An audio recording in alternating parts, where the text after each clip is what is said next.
Hasani koktumnai chantuno utarjabani pilchini unai fainai fasala.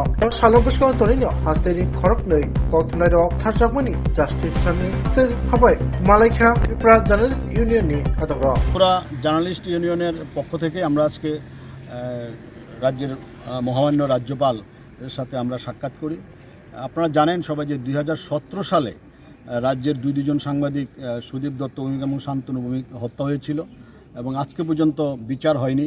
তখন থেকে Tripura journalist union এই ইস্যুতে আন্দোলন করেছিল। আমরা ওই দিনও বলেছিলাম যে আমরা শেষটা দেখে ছাড়ব এবং আজকে আমরা মহামান্য রাজ্যপালের কাছে এটাই বলেছি যে যিনি সুদীপ দত্ত ভৌমিকের কেসের যে মুখ্য যে আসামি কমান্ড্যান্ট ওনারও বেল হয়ে গেছে এবং শান্তনুর তো বিচারই শুরু হয়নি। তো আমরা আজকে মহামান্য রাজ্যপালের কাছে ওনার হস্তক্ষেপ প্রার্থনা করেছি।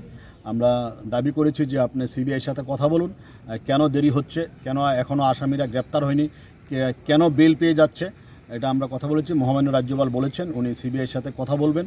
আমরা এই ইস্যুতে পরবর্তী পদক্ষেপ আমরা আলোচনা করে নেব। আমরা কেন্দ্রীয় স্বরাষ্ট্রমন্ত্রীর সাথে আমরা যোগাযোগ করার চেষ্টা করছি। যদি আমরা ওনার টাইম পাই আমরা কেন্দ্রীয় স্বরাষ্ট্রমন্ত্রীর কাছেও আমরা যাব একটা ডেলিগেশন টিম। আর আপনারা জানেন যে শান্তনু ভৌমিকের মৃত্যুবার্ষিকী আগামীকালকে, সপ্তম মৃত্যুবার্ষিকী আগামীকালকে আছে।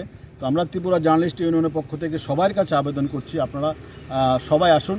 এখানে মধ্যে কোনো সংগঠন নেই, সংগঠনের ব্যাপার নেই। আপনারা সবাই মিলে, আমরা সবাই মিলে শান্তনুকে আবার আমরা স্মরণ করব। বিকাল 5টায় আপনারা রবীন্দ্রভবনের সামনে আসুন। আমরা প্রদীপ প্রজ্বলন করে আমরা শান্তনুকে স্মরণ করব। সুদীপকেও আমরা স্মরণ করি, প্রত্যেক বছর শান্তনুকেও করি, আবার আগামীকালকেও করব। এটাই আজকে আমাদের মূল ইস্যু ছিল মহামান্য রাজ্যপালের কাছে আসার।